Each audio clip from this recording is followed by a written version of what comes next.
আসসালামু আলাইকুম। কেমন আছেন? আমি অন্তর আছি আপনার সাথে। ৪ জুন আজকে ৪ জুন ২০২৪ সাল বাংলাদেশের জাতীয় চা দিবস আজকে। চতুর্থবারের মতো আজকে চা দিবস পালিত হচ্ছে। ঢাকাতে চা দিবস পালিত হচ্ছে বাংলাদেশের মাননীয় প্রধানমন্ত্রী শেখ হাসিনার উপস্থিতিতে। বাংলাদেশ চা বোর্ড ৮ টি ক্যাটাগরিতে এবার পুরস্কার দিচ্ছে। শ্রেষ্ঠ চা বাগান কারা হইল ২০২৩-২৪ চা অর্থ বছরে। শ্রেষ্ঠ চা শ্রমিককে এই ছোট ২-৪টা ৮টা ক্যাটাগরির মধ্যে আমি ৩টা-৪টা আপডেট আপনাদেরকে এই মুহূর্তে দিব, যেটা অন্তত চা পাতার ব্যবসায়ী হিসেবে আমার যেমন জানা জরুরি এবং আমার যারা দর্শক শ্রোতা আছে, আমাকে যারা পছন্দ করে, আমাকে যারা ভালোবাসে, আমার সাথে যারা ব্যবসা করে, আমার কোম্পানির সাথে যারা ব্যবসা করে, তাদের অবশ্যই এই ব্যাপারগুলা নলেজে থাকা উচিত, জানা উচিত। কারণ আপনি বিজনেস করতে গেলে অবশ্যই স্মার্ট ওয়েতে আগাইতে হবে। কারণ এখন ভাই বদলাইছে। এখন যদি আপনি স্মার্ট ভাবে চিন্তা ভাবনা না করেন তাহলে অন্য সবার সাথে কিভাবে আগাই থাকবেন, তাই না? মনে রাখবেন ২০২৩-২৪ চা নিলাম বর্ষের সবচেয়ে বেশি উৎপাদন করেছে একক বাগান হিসেবে ডেনিস্টন চা বাগান।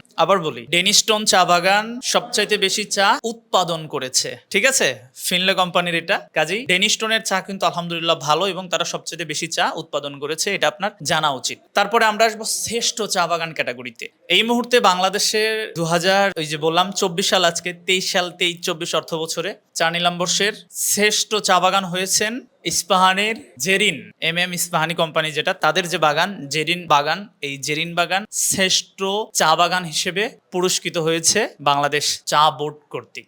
তাহলে জেরিনও মাশাআল্লাহ অনেক ভালো বাগান, যারা জানেন আমাদের কাছে জেরিন বাগানের চাও অ্যাভেলেবল আছে। শ্রেষ্ঠ বাগান উৎপাদনের দিক থেকে কিন্তু ডেনিস্টন। আর শ্রেষ্ঠ চা বাগান, এখন শ্রেষ্ঠ চা বাগানের ক্যাটাগরিতে তারা কিভাবে ফেলছে, এটা ফেলছে চা শ্রমিকদের তারা বিভিন্ন দিক থেকে অন্য সব বাগানগুলোর চাইতে তারা স্যানিটারির ভালো সুযোগ সুবিধা দিয়েছে, তাদের আবাসন খাতে ভালো উন্নয়ন করেছেন।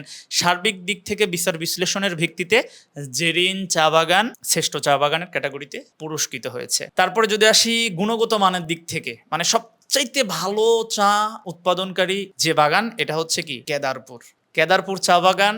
এবছর না, ধরতে গেলে গত বছরের এটা ২৩-২৪, এখন যেহেতু ২৪-২৫ চা অর্থ বছর চলতেছে, তো ২৩-২৪ অর্থ বছরে শ্রেষ্ঠ কোয়ালিটি আর কি, সজাগতা গুণগত মানের দিক থেকে বিচার বিশ্লেষণ করলে কেদারপুর চা বাগান, মনে রাখবেন এগুলা, কেদারপুর চা বাগান শ্রেষ্ঠ হয়েছে। তারপরে আসবো আরেকটা ক্যাটাগরি দেবো। এখন এখানে আপনার ওই যে রপ্তানিকারকের ব্যাপারটাও আছে। রপ্তানিকারকেরটা হচ্ছে আপনারা গত বছরও যারা ছিল, ওই যে আপনার আবুল খায়ের গ্রুপ, তারপর আবার মানে বৈচিত্র্যময় মোরগজাতকরণের দিক থেকে পুরস্কৃত হয়েছেন কাজিয়ান কাজেরি, জানেন সবাই। এই দুটা গতবারও পাইছে ওনারা, এবারও পাইছে। এবার আসে হচ্ছে সবচাইতে বেশি চা চয়ন করছে যারা বাগানে চা উঠায়, যে এরকম করে চা শ্রমিকরা আছে না, আপনারা দেখেন অনেক সময় যারা চা পাতা তুলে, তারা চা শ্রমিক। ২০২১ সালে চা শ্রমিকরা আন্দোলন করেছিল তাদের ন্যায্য ভাতা এগুলা নিয়ে। সে বছর থেকেই মূলত চা দিবস পালন করা হচ্ছে। যাই হোক, তো এই চা পাতা তুলে ২০২৩-২৪ চা অর্থ বছরের পুরস্কৃত পেয়েছেন জেসমিন আক্তার। উনি চট্টগ্রামের ফটিকছড়িতে নেপচুন চা বাগানের একজন শ্রমিক। প্রায়